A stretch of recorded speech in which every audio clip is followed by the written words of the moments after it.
கொய்யாபயம் கொய்யாபயம் கொய்யாபயம் கொய்யாபயம் கொய்யாபயம் கொய்யாபயம் கொய்யா அஞ்சு கொய்யா அஞ்சு தம்பி கொய்யா அஞ்சு தம்பி வாங்க கொய்யா அஞ்சு. ஒரு பழம் 7 ரூபா. ஒரு பழம் 5 ரூபாய். 2 பழம் ஏடா ஒரு பழம் 5 ரூபாய் 2 பழம் 10 ரூபாய். தெரியும். ஒரு பழம் 5 ரூபா, 2 பழம் 10 ரூபா, 3 பழம் 15 ரூபா, 2 பழத்தை 8 ரூபாய்க்கு தருவீங்களா?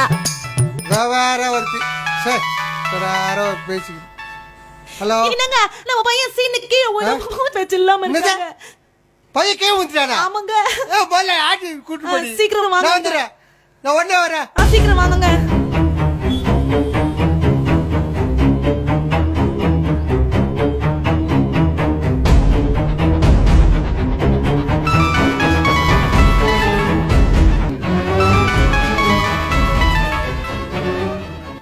நல்லா இருக்கறாங்க. எங்க இருந்து விழுந்தா? கட்டல்ல இருந்து கீழே விழுந்துட்டாங்க. குழந்தைக்கு ஒண்ணாவலையா? இல்லங்க, குழந்தைக்கு ஒண்ணும் ஆகல. குழந்தை நல்லா இருக்கறாங்க. ஒண்ணும் இல்லல்ல? இல்லங்க. ஒண்ணும் இல்லல்ல? மூச்சு வந்துருச்சு இப்ப. நல்லா இருக்கறானா? நல்லா இருக்கறாங்க. நான் வீட்டுக்கு வரேன். வேணாங்க. வியாபாரத்தை முடிச்சிட்டு சாயங்காலமா வாங்க. என்ன எப்படி பார்க்க முடியும்? வியாபாரத்தை எப்படி கவனிக்க முடியும்? சைக்கிளே இருக்கா என்னன்னு தெரியல. இனிமே போய் பார்த்தாதான் தெரியும். சரி போய் பாருங்க. போ, என்ன ஆச்சா போய் பாக்குற கடிச்சா. சாயங்காலம் சீக்கிரம் வீட்டுக்கு வந்துருங்க.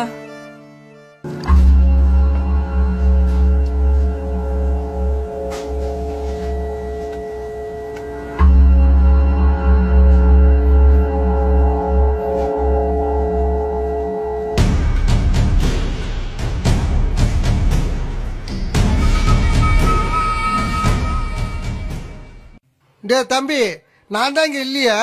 அப்படியே பழத்தை எடுத்து சாப்பிட வேண்டியதானே? ஏன்னா எல்லாத்துக்கும் காசு போட்டு எடுத்து சாப்பிட்டுக்கிறீங்க. நீங்க இல்லன்னா நான் அல்லா பாத்துட்டு இருக்கான். அல்லாவா? அவன் எங்க இருக்கா? அல்லா எல்லா இடத்துலயும் பாத்துட்டு இருக்கான். திருடி சாப்பிட கூடாதுன்னு எங்க நபி சொல்லிருக்காங்க. உங்க நபியா என்ன சொல்லிருக்காரு? உழைச்சுதான் சாப்பிடணும். அடுத்தவங்க பொருளை அனுமதி இல்லாம எடுக்க கூடாது. அப்படி எடுத்தா அது ஹராம். உங்க நபியா எப்ப சொன்னாரு? யாருகிட்ட சொன்னாரு? உங்ககிட்ட சொன்னாரா? ஏன் உங்களுக்கு எதுவுமே தெரியாதா? எல்லாம் அங்க ஹஜ்ரத் தான் சொன்னாங்க. ஹஜ்ரத்தா? ஆமா, அவங்க அங்கதான் இருக்காங்க. எனக்கு உங்க நபியை பத்தி சொல்லுவாரு. சொல்லுவாங்களே, வாங்க அங்க ஹஜ்ரத் கிட்ட போலாம். வாடாப்பா, கொய்யா வைக்கவானோ? கொய்யா அப்புறமா வைக்கலாம். உங்களை பார்த்தா ஹஜ்ரத் சந்தோஷப்படுவாங்க. என்னடா இவ்வளவு தூரம் கூட்டம்? ஆமா வாங்க. அஸ்ஸலாமு அலைக்கும். வலைக்கும் அஸ்ஸலாம் வரஹ்மத்துல்லாஹி வபரகாத்து. என்னப்பா தாரிக், கொய்யாப்பழ வண்டியை கொண்டு வந்திருக்க? அசரத், இந்த கொய்யாப்பழ அங்கிளுக்கு ரசுல்லா பத்தி தெரியணுமா, அதான் கையோடு கூட்டிட்டு வந்தேன். சரி அசரத், அஸ்ஸலாமு அலைக்கும், நான் வரேன். வாங்க ஐயா. ஐயா நாங்கெல்லாம் வரலாம் ஐயா. தாராளமா வாங்க, உட்காருங்க. ஐயா நான் சும்மாதான் ஐயா விளையாட்டு கேட்டேன். அந்த பையன் கூட்டாந்து விட்டாயா? குழந்தைங்களுக்கு எல்லாம் இவ்வளவு நல்லது சொல்லி கொடுக்குறீங்களா? உங்களை பாக்கலாம் தான் ஐயா வந்தேன். நபிகள் நாயகம் எதுக்கெல்லாம் ஐயா சொல்லி கொடுக்குறாரு? ஆமா கணேசா, நபிகள் நாயகம் எல்லாத்துக்கும் வழி காமிச்சிருக்காங்க. நபிகள் நாயகம் சொல்லி தராத எந்த விஷயமே இல்ல. அடுத்தவங்க பொருளுக்கு ஆசைப்படக்கூடாதுன்னு நபிகள் நாயகம் சொன்னதுனாலதான் இந்த பையன் எப்படி நடந்திருக்கான். எப்படி ட்ரெஸ் பண்ணணும், எப்படி சாப்பிடணும், எப்படி சம்பாதிக்கணும், எப்படி செலவு பண்ணணும். சுருக்கமா சொல்லணும்னா சிறுநீர் கழிச்சிட்டு சுத்தம் பண்றது கூட நபிகள் நாயகம் சொல்லி தந்திருக்காங்க. நபிகள் நாயகம் ஒரு மகான், ஒரு துறவி நினைச்சா, ஆனா அவர் இவ்வளவு விஷயங்கள் சொல்லி கொடுத்துட்டு போகிறாரா? நபிகளார் துறவியும் இல்ல, வானவரும் இல்ல. அவர்கள் ஒரு மகத்தான மனிதர். அவர்களுக்கு தாய் தந்தையர் இருந்தாங்க, மனைவி மக்கள், சொந்த பந்தம், ஊர் உறவு எல்லாம் இருந்துச்சு. மக்களோடு மக்களாக வாழ்ந்துதான் இந்த போதனைகளை உலகுக்கு வழங்கி இருக்காங்க. நபி ஸல்லல்லாஹு அலைஹி வஸல்லம் அவர்கள் மட்டுமில்ல, உலகில் வாழ்ந்த எல்லா நபிமார்களும் மனிதர்கள் தான். மனிதர்களுடைய எல்லா ஆசாபாசங்களும் அவங்க எல்லாருக்கும் இருந்திருக்கு. வாங்க உள்ள போலாம். ஐயா அப்படின்னா நிறைய நபிமார்கள் இருந்திருக்காங்களா? கணேசா, இறைவன் இந்த உலகத்தை படைச்சதோடு விட்டு இல்லையே, வழிகாட்டுற பொறுப்பையும் தானே ஏத்துக்கிட்டானே. ஒவ்வொரு காலகட்டத்துக்கும் ஒவ்வொரு சமுதாயத்திற்கும் நபிமார்களை இறைவன் அனுப்பிச்சு வச்சிருக்கான். இப்படி 1 லட்சத்துக்கும் மேல நபிமார்கள் வந்திருக்காங்க. மூசா நபி, ஈசா நபி, யாக்கூப் நபி, தாவூத் நபி. கிறிஸ்தவங்க இவங்களை சொல்லுவாங்க மோசஸ், ஜீசஸ், டேவிட், ஜேக்கப், இப்படி சொல்லுவாங்க. இந்த வரிசையில இறுதியா கடைசியா வந்தவங்க தான் நபிகள் நாயகம். ஐயா தூதர்னு சொல்றீங்களா? அப்படின்னா முகமது நபி கடவுள் கிடையாது ஐயா. நபிகள் நாயகம் மனிதர்களிலே சிறந்த மனிதராக இருந்தாங்க.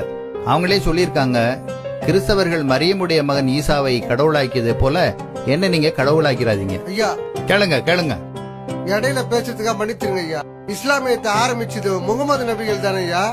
மனிதன் எப்போ தோன்றினானோ அப்ப இருந்து இஸ்லாம் இருக்கு. அப்படின்னா இஸ்லாமியத்தை ஆரம்பிச்ச முகமது நபிகள் இல்லையா ஐயா? இல்ல, இந்த உலகத்துல முதல்ல படைக்கப்பட்ட முதல் மனிதர் ஆதம் அலைஹிஸ்ஸலாம். முதல் மனிதரே முதல் தூதராகவும் இருக்கிறாங்க. அன்னையில இருந்து இஸ்லாம் இருக்கு. இஸ்லாம்ங்கிறது மதம் இல்ல, அது ஒரு வாழ்க்கை நெறி. இந்த வாழ்க்கை நெறியை தான் ஒவ்வொரு காலகட்டத்திலையும் ஒவ்வொரு நபியும் அந்தந்த மக்களுக்கு எடுத்துரைச்சிட்டு இருந்தாங்க. இறுதி நபி முகமது ஸல்லல்லாஹு அலைஹி வஸல்லம் அவங்களுக்கு இறைவன் திருக்குர்ஆன்ங்கிற வேதத்தை கொடுத்தான். அந்த வேதத்தின் வழிகாட்டுதல்ல தான் இந்த பணியை முகமது நபி ஸல்லல்லாஹு அலைஹி வஸல்லம் அவர்கள் முழுமைப்படுத்தி இருக்காங்க. உட்காருங்க. அப்படின்னா குர்ஆன்றது நபிகள் நாயகம் எழுதின புத்தகம் இல்லையா ஐயா? குர்ஆன் இறைவனால இறை தூதர் முகமது நபி ஸல்லல்லாஹு அலைஹி வஸல்லம் அவங்களுக்கு அருளப்பட்டது. குர்ஆன் அரபியர்களுக்கோ முஸ்லிம்களுக்கோ மட்டுமோ சொந்தமானதல்ல, உலக மக்கள் அனைவருக்கும் வழிகாட்டியா இருக்கு. நீங்க சொல்றதுலாம் புதுசு புதுசா இருக்கு. குர்ஆன்ல எங்களுக்கு கூட வழிகாட்டல் இருக்குதா ஐயா? ஓ நிச்சயமா.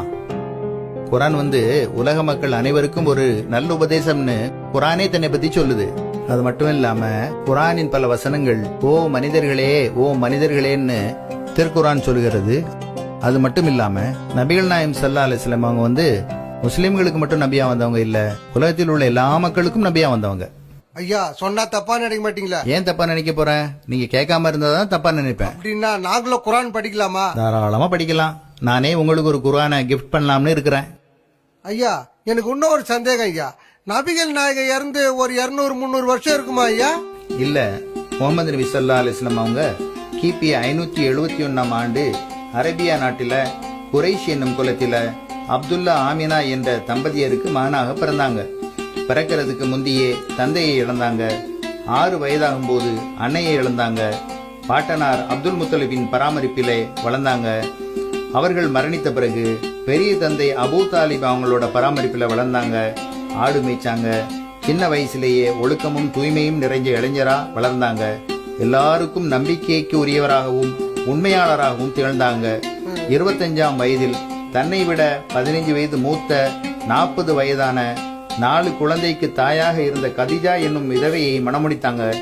40 வயது வரை அவங்க நபி இல்ல. தனது 40ஆம் வயதில் ஹிரா மலை குகையில் தனித்திருந்த போது மாணவர் தலைவர் வஹி எனும் வேத செய்தியை எடுத்து வந்தாங்க. அன்னையிலிருந்து பிரச்சாரத்தை தொடங்கினாங்க. ஒரே இறைவனை மட்டும்தான் வணங்கணும்னு சொன்னாங்க. நான் தான் இறை தூதர் என்று அறிவிச்சாங்க. மது, சூது, பெண் சிசு கொலை, இனவெறி, குலவெறி, அடிமை முறை எல்லாத்தையும் எதிர்த்து அந்த மக்களை தூய்மைப்படுத்தினாங்க. 13 வருஷம் மக்காவில் பிரச்சாரம் செஞ்சாங்க. அங்குள்ள மக்கள் தொல்லை தரவே மதீனாவிற்கு புலம்பெயர்ந்தாங்க. 10 ஆண்டுகள் இஸ்லாமிய ஆட்சியை நிறுவி அவங்களுடைய தூதுத்துவ பணியை திறம்பட செஞ்சாங்க. 63ஆம் வயதில் மரணமடைஞ்சாங்க. அவங்க வாழ்ந்து மறைந்து 1400 ஆண்டுக்கும் மேலாகிவிட்டது. உலகம் இருக்கிற வரை அவங்க வாழ்வு பின்பற்றப்படும். ஐயா நீங்க சொல்றது ரொம்ப சந்தோஷமாவா இருக்கு, ரொம்ப ஆச்சரியமாவா இருக்கு. நபிகள் நாயகத்தோட வேலை இது மட்டும் தானே ஐயா? குர்ஆனே சொல்லுது, கேளுங்க.